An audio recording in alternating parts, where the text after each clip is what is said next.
নমস্কার, শুভ সন্ধ্যা। ভালো হও, ভালো করো একটি আধ্যাত্মিক গ্রুপ।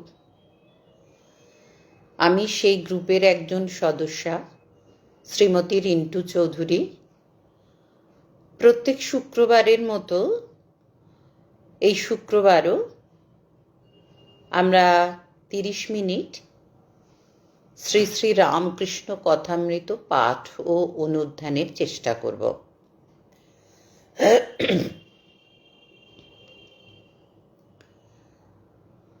সর্বদেব দেবী স্বরূপ ভগবান শ্রী শ্রী রামকৃষ্ণদেব, জগজ্জননী করুণাময়ী মা শারদা ও জগতাচার্য বীর সন্ন্যাসী স্বামী বিবেকানন্দ,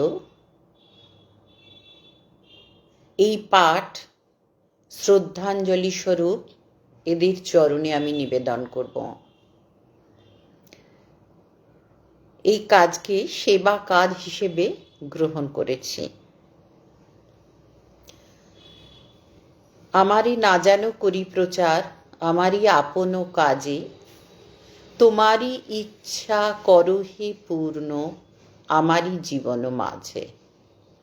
আর সকল ভক্তমণ্ডলীকে প্রণাম জানিয়ে আমি কথামৃত পাঠ শুরু করছি। তব কথামৃতম তপ্ত জীবনম কবিভিরীড়িতম কল্মষাপহম শ্রবণমঙ্গলম শ্রীমদাততম ভুবি ঘৃণন্তি য়ে ভুরিদা জনঃ। গতদিন যেটা পড়েছিলাম তার একটু সেখান থেকেই শুরু করছি। একজন ভক্ত শ্রীরামকৃষ্ণদেবকে জিজ্ঞাসা করছেন, মহাশয়, যদি দুষ্ট লোকে অনিষ্ট করতে আসে বা অনিষ্ট করে, তাহলে কি চুপ করে থাকা উচিত?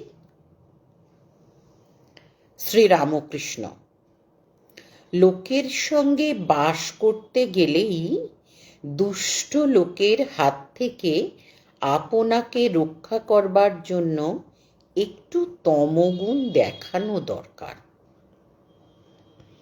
কিন্তু সে অনিষ্ট করবে বলে উল্টে তার অনিষ্ট করা উচিত নয়। এক মাঠে এক রাখাল গরু চড়াতো। সেই মাঠে একটা ভয়ানক বিষাক্ত সাপ ছিল। সকলেই সেই সাপের ভয়ে অত্যন্ত সাবধানে থাকত। একদিন একটি ব্রহ্মচারী সেই মাঠের পথ দিয়ে আসছিল। রাখালেরা দৌড়ে এসে বললে, ঠাকুর মহাশয়, ওদিক দিয়ে যাবেন না, ওদিকে একটা ভয়ানক বিষাক্ত সাপ আছে।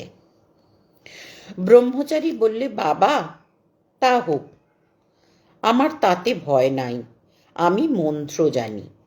এ কথা বলে ব্রহ্মচারী সেই দিকে চলে গেল। রাখালেরা ভয়ে কেউ সঙ্গে গেল না।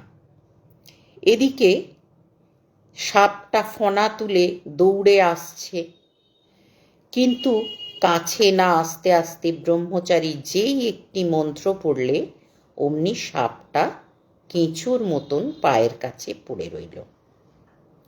ব্রহ্মচারী বললে, ওরে, তুই কেন পরের হিংসা করে বেড়াস? আয়, তোকে মন্ত্র দিব। এই মন্ত্র জপলে তোর ভগবানে ভক্তি হবে, ভগবান লাভ হবে, আর হিংসা প্রবৃত্তি থাকবে না। এই বলে সে সাপকে মন্ত্র দিল। সাপটা মন্ত্র পেয়ে গুরুকে প্রণাম করলে আর জিজ্ঞাসা করলে, ঠাকুর, কি করে সাধনা করব বলুন? গুরু বললেন, এই মন্ত্র জপ করো আর কারো হিংসা করো না। ব্রহ্মচারী যাবার সময় বললে, আমি আবার আসব।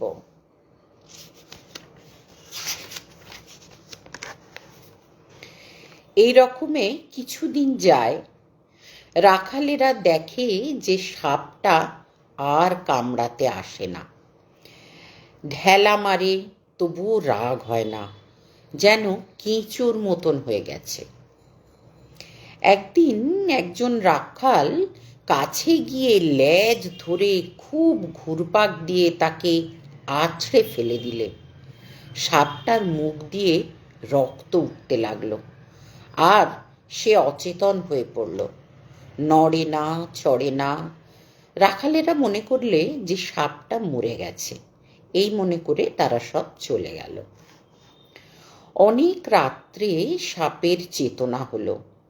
সে আস্তে আস্তে অতি কষ্টে তার গর্তের ভিতর চলে গেল।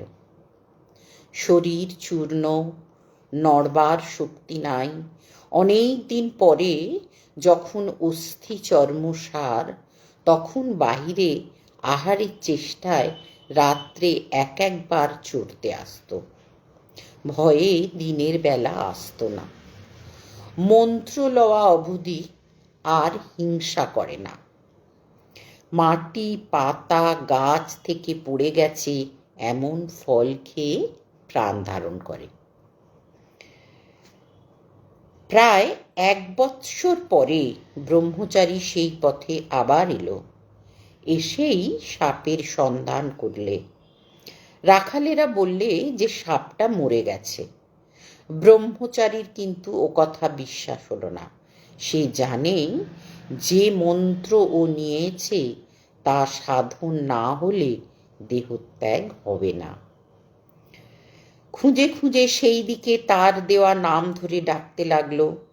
সে গুরুদেবের আওয়াজ শুনে গর্ত থেকে বেরিয়ে এলো ও খুব ভক্তিভাবে প্রণাম করলে। ব্রহ্মচারী জিজ্ঞাসা করলে, তুই কেমন আছিস? সে বললে, আজ্ঞে ভালো আছি। ব্রহ্মচারী বললে, তবে তুই এত রোগা হয়ে গেছিস কেন? সাপ বললে, ঠাকুর, আপনি আদেশ করেছেন কারো হিংসা করো না, তাই পাতাটা ফলটা খাই বলে বোধহয় রোগা হয়ে গেছি। ওর সত্ত্বগুণ হয়েছে কিনা, তাই কারো ওপর ক্রোধ নাই। সে ভুলেই গিয়েছিল যে রাখালেরা মেরে ফেলবার জোগাড় করেছিল। ব্রহ্মচারী বললে, শুধু না খাওয়ার দরুন এরূপ অবস্থা হয় না, অবশ্যই আরও কারণ আছে, ভেবে দেখ।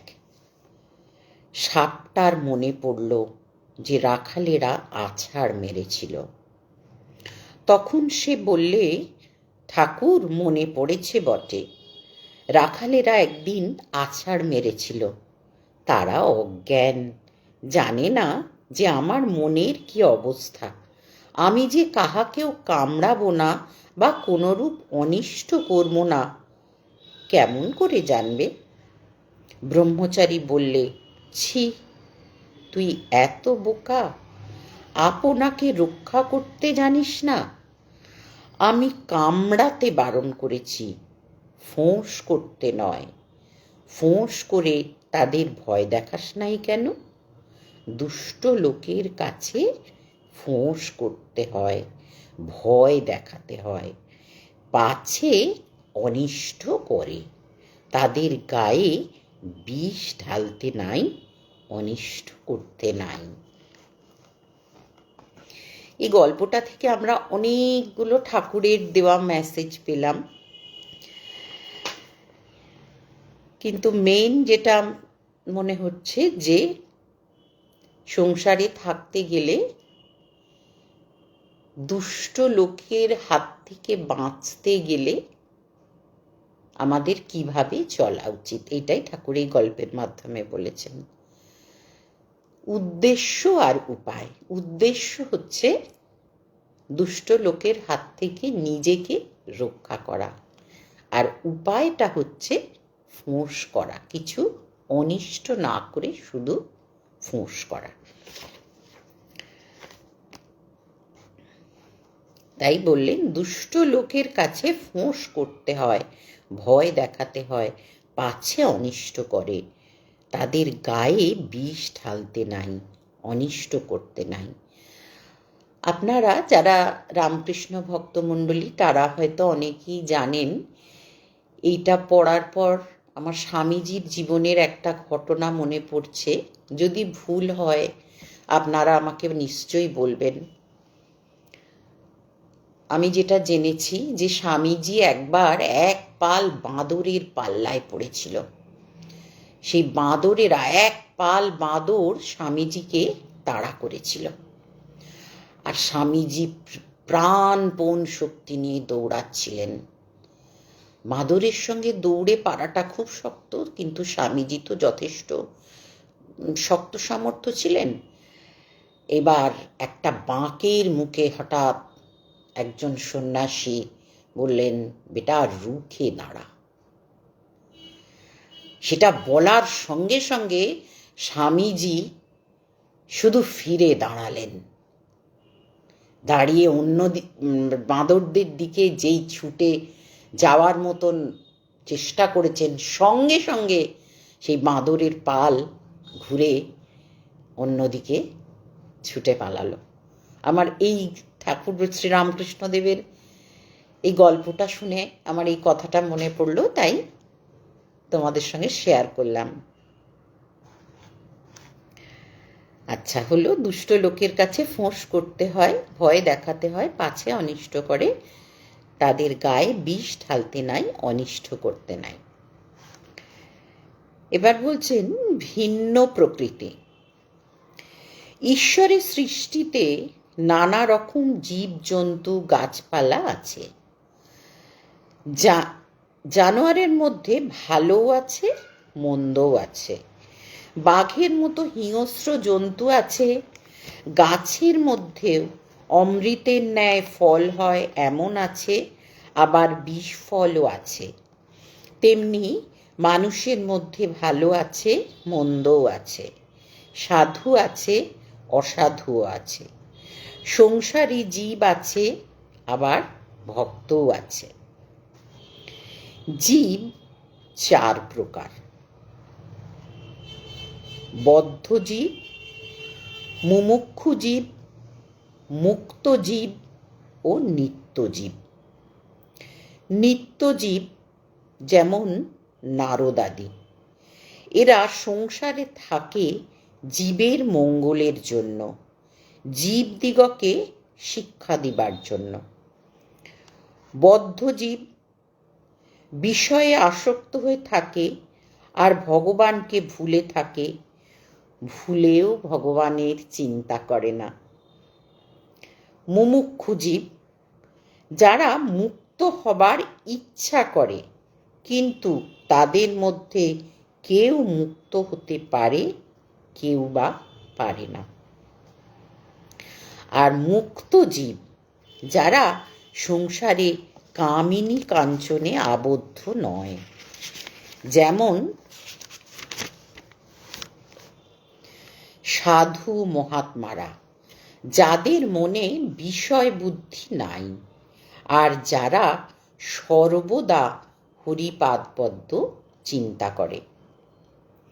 যেমন জাল ফেলা হয়েছে পুকুরে, দু চারটা মাছ এমন শেয়ানা যে কখনো জালে পড়ে না।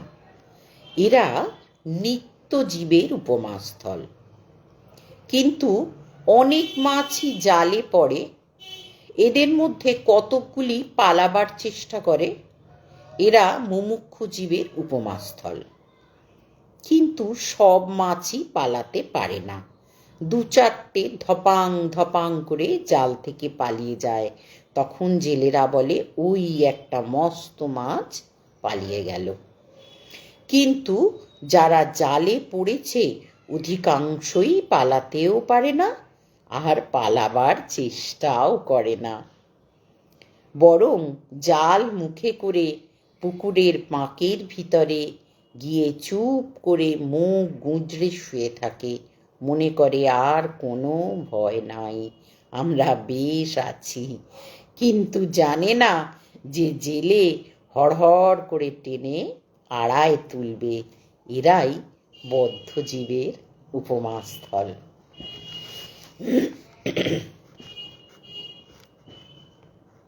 এরপরে হচ্ছে সংসারী লোক বদ্ধজীব।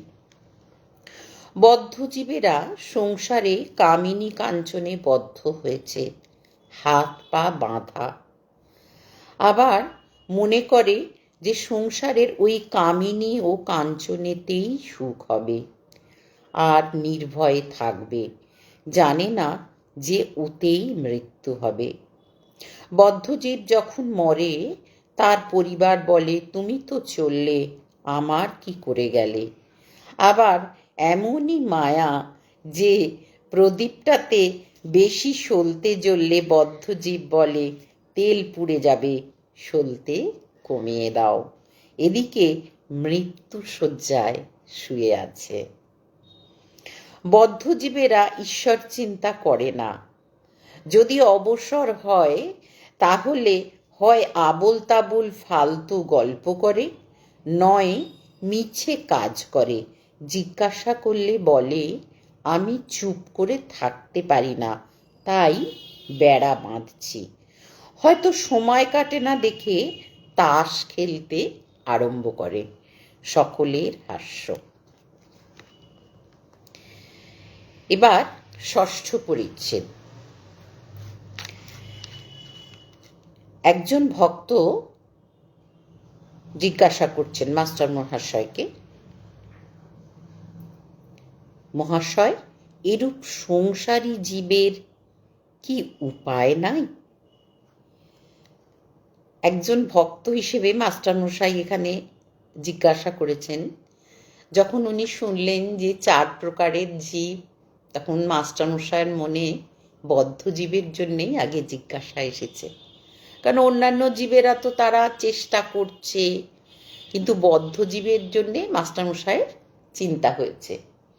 ওই জন্য মাস্টারমশাই এখানে একজন ভক্ত দিয়ে বলেছেন যে এরূপ সংসারী জীবের কি কোনো উপায় নাই? শ্রীরামকৃষ্ণদেব, অবশ্য উপায় আছে। এটা আমাদের কাছে একটা বিরাট আশীর্বাণী। অবশ্য উপায় আছে। মাঝে মাঝে সাধু সঙ্গ আর মাঝে মাঝে নির্জনে থেকে ঈশ্বর চিন্তা করতে হয়, আর বিচার করতে হয়, তার কাছে প্রার্থনা করতে হয়, আমাকে ভক্তি বিশ্বাস দাও। বিশ্বাস হয়ে গেলেই হলো। বিশ্বাসের চেয়ে আর জিনিস নাই। কেদারের প্রতি বিশ্বাসের কত জোর তা তো শুনেছ। পুরাণে আছে, রামচন্দ্র, যিনি সাক্ষাৎ পূর্ণ ব্রহ্ম নারায়ণ, তার লঙ্কায় যেতে সেতু বাঁধতে হলো। কিন্তু হনুমান রাম নামে বিশ্বাস করে লাফ দিয়ে সমুদ্রের পাড়ে গিয়ে পড়ল। তার সেতুর দরকার হয় নাই। সকলের হাস্য। বিভীষণ একটি পাতায় রাম নাম লিখে ওই পাতাটি একটি লোকের কাপড়ের খুঁটে বেঁধে দিয়েছিল। সে লোকটি সমুদ্রের পাড়ে যাবে। বিভীষণ তাকে বললে, তোমার ভয় নাই, তুমি বিশ্বাস করে জলের ওপর দিয়ে চলে যাও। কিন্তু দেখো, যাই অবিশ্বাস করবে অমনি জলে ডুবে যাবে। লোকটি বেশ সমুদ্রের ওপর দিয়ে চলে যাচ্ছিল। এমন সময় তার ভারী ইচ্ছা হলো যে কাপড়ের খুঁটে কি বাঁধা আছে একবার দেখে। খুলে দেখে যে কেবল রাম নাম লেখা রয়েছে। তখন সে ভাবলে, এ কি, শুধু রাম নাম একটি লেখা রয়েছে? যাই অবিশ্বাস অমনি ডুবে গেল। যার ঈশ্বরে বিশ্বাস আছে, সে যদি মহাপাতক করে, গো ব্রাহ্মণ স্ত্রী হত্যা করে, তবুও ভগবানে এই বিশ্বাসের বলে ভারী ভারী পাপ থেকে উদ্ধার হতে পারে।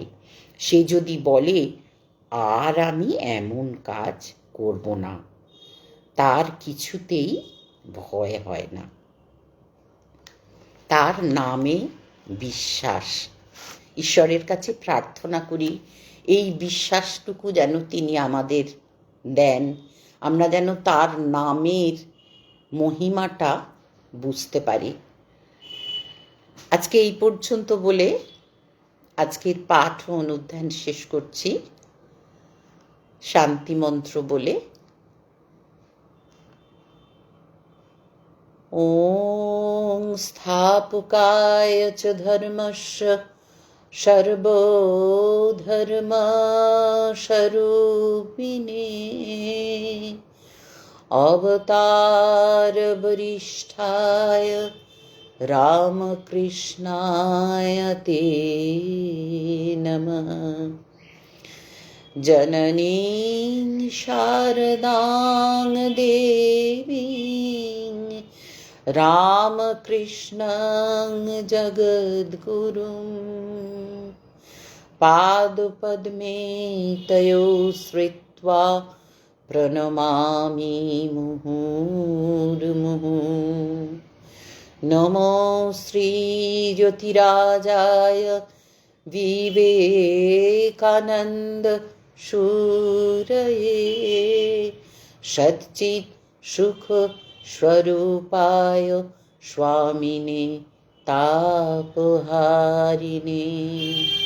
ওম শান্তি শান্তি শান্তি। হরি ওম তৎসৎ। শ্রীরামকৃষ্ণায় অর্পণমস্তু। নমস্কার সমস্ত ভক্তমণ্ডলীতে। ঠাকুর নিজে মুখে বলেছেন ভক্তের হৃদয়ে তার বৈঠকখানা। আমরা যেন সেই বিশ্বাসী ভক্ত হয়ে উঠতে পারি, তার কাছে এই প্রার্থনা জানাই। সকলকে অনেক ধন্যবাদ। নমস্কার। শেষ করছি।